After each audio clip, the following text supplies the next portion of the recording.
Hi, this is Dee, bringing you another reading for those on a spiritual path as we're entering into the age of Aquarius. Many things are changing, the world's topsy-turvy, and those of you that are on missions and spiritual paths need advice just as much as you're giving advice. And these readings, I've got Gabriel and Adonai that help out with this, so they're not just coming from me. But I thought you guys need support just as much as anyone else, if not more so. We're going through it. 2020. Yeah, it started off with a bang, right? Holy cow. Yeah. Ours started January 3rd, and it's been crazy ever since. But I digress. So this reading is for Thursday, June 11th. And it's the evening of June 10th. Hope you all had a really good day. And I hope a blessed one. And I hope the one coming is that way too. It looks pretty good. Anyway, we have the underlying energy on the deck. I hope the demon's right under that too. Of the Keeper, which we've been getting that a lot. The Fool card. Taking a leap of faith kind of thing. But in this particular deck, it's a little different because it has more than one Fool card. But this is the Keeper. The Keeper is the Fool who has become practiced and learned in a spiritual path and now engages in a more interactive relationship with the many names and faces of the Holy Spirit. Yeah, the Holy Spirit. Those of you that are studied and real seekers will know who that is. That is in the Sumerian text, Inanna. In the Christian mythos, which would be more in the Catholic realm, she's known as Mary or Mary Magdalene. And she has many, many other names because of the multiple incarnations. And not just incarnations, but different civilizations gave her different names as well. I believe she's also the white buffalo woman from the Lakota prophecy. So, there she is. She's the Keeper. Spirit in petition of spirit.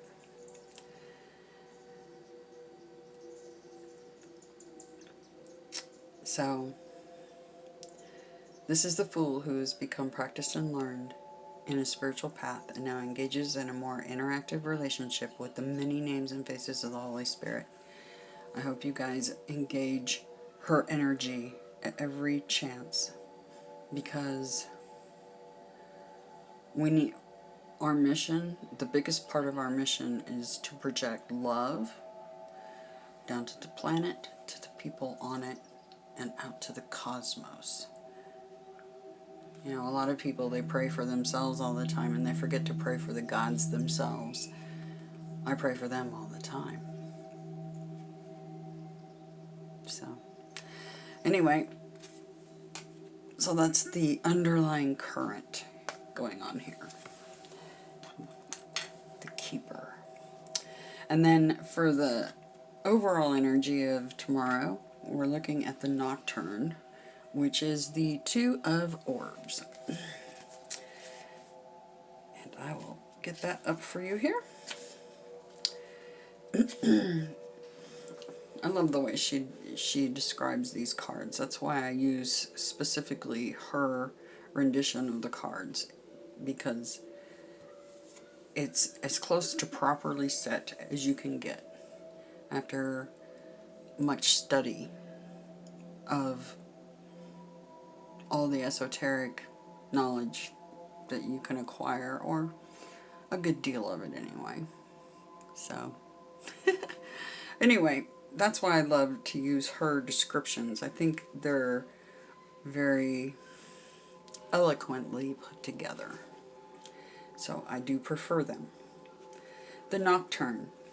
Remember, overall energy, underlying, overall. This is for tomorrow. Work harder and double down. Shoulder more commitments and steer your ship through the rough tides. Carpe Noctem. Work at your dreams late into the night, harder than anybody else, and the gods will reward you for your dedication. The Nocturne is balancing change after the dark night of the soul. It bears good tidings because this is the spirit of commerce, enterprise, and far-reaching new ventures.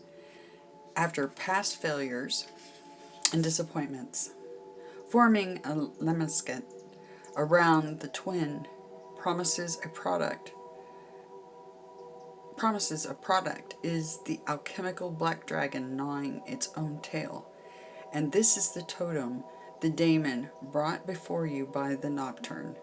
The black dragon's venom is also great medicine. Past suffering sires future opportunity. And this card has come up before. So, they seem to be really focusing on what our missions are, what we consider our work. Then in highest priority, we got the Discerning One, Two of Scepters, and the Haunt, Nine of Swords. So we got 2 twos on the table here. The Discerning One. Sorry, started to read the wrong one. Determine your boundaries and define the scope of your own dominion. This is the moment for you to map out your ambition. Exercise discernment before you proceed any further on this path you've chosen. Look out to the horizon and discern whether this is the sea you want to embark from. Decide, do you want the kingdom or do you want an empire? You know, we got that card that was the Seven of Chalices saying, you're thinking big but acting small. And do you want a kingdom or do you want an empire?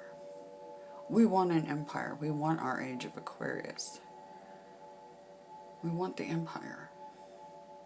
So we got to keep thinking big and acting big.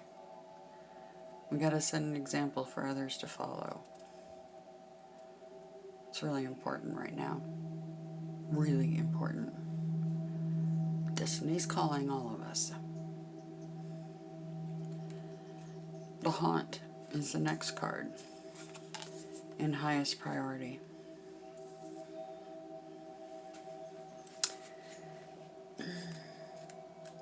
This one makes sense to me because of all the craziness and ugliness we see going on out there, and we can't believe our eyes. It's like, do people really behave in this manner?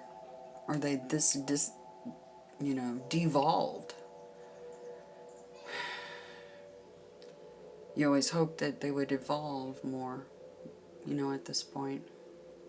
But you got to remember to stay in the energy, because if you stay in that energy of love, compassion, it vibrates out, away from you, because your energy fields are much larger than you really think. And it touches theirs, and it gets in, whether they like it or not. So remember that. Anyway, the Haunt. Restful sleep eludes a figure who sits upright in bed, face buried in hand, in slight fetal position. The astrological glyphs of planets and signs stitched into the bedding signify the fate, circumstances, and consequences of your own action that you now lie in. This is also how you feel. You are haunted and bound by your fate. Behind the slatted wall of swords is a dark, horned shadow. The shadow is the haunt. The background is an illusion of space. a seemingly endless, spacious, checkered room, emblematic of hermetic duality, that leads through the archway to an endless hall. As Aleister Crowley calls it, this is the Cathedral of the Damned. This is anxiety personified. I know we all feel anxious about what's going on. Anxiety about what your future holds, because at least for the moment, your perception of your present is bleak.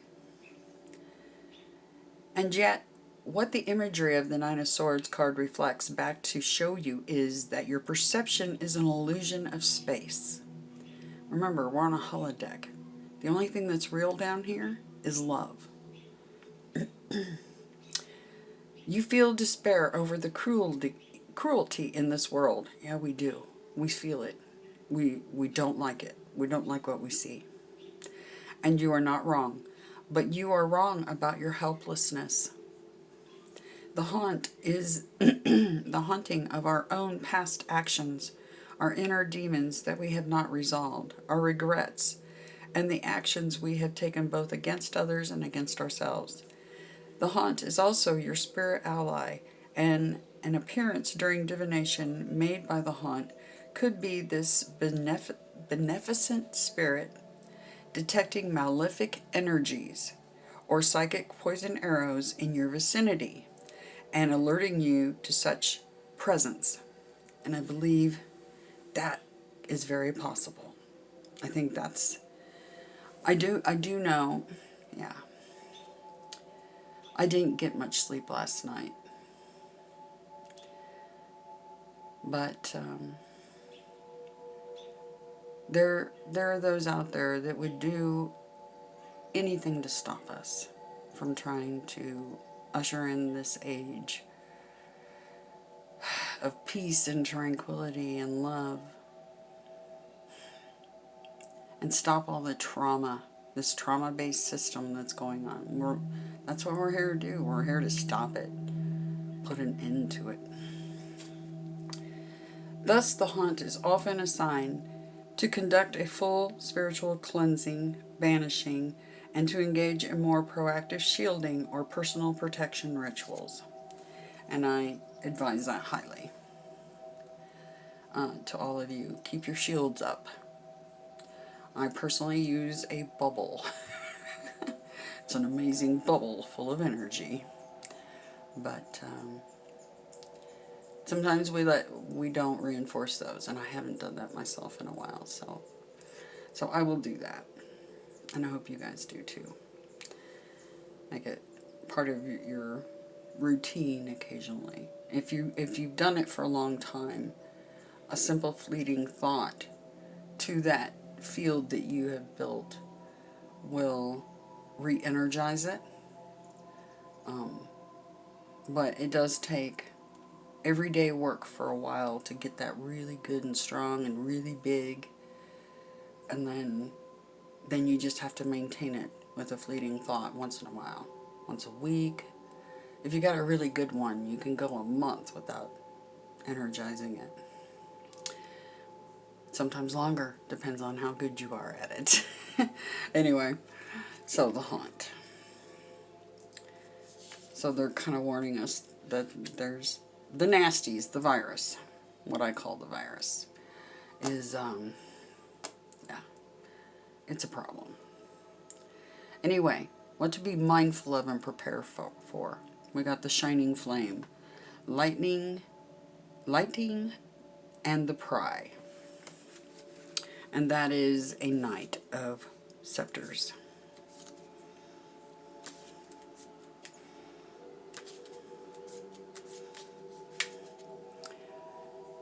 Okay. Oh, wrong one. You are now being given divine instruction to alchemize the elemental nature of fire to advance your professional work. Transmuted fire is the driving force that will help you accelerate, hasten, and advance your progress. Crystallization is happening. The creation of something that will soon take defined concrete form.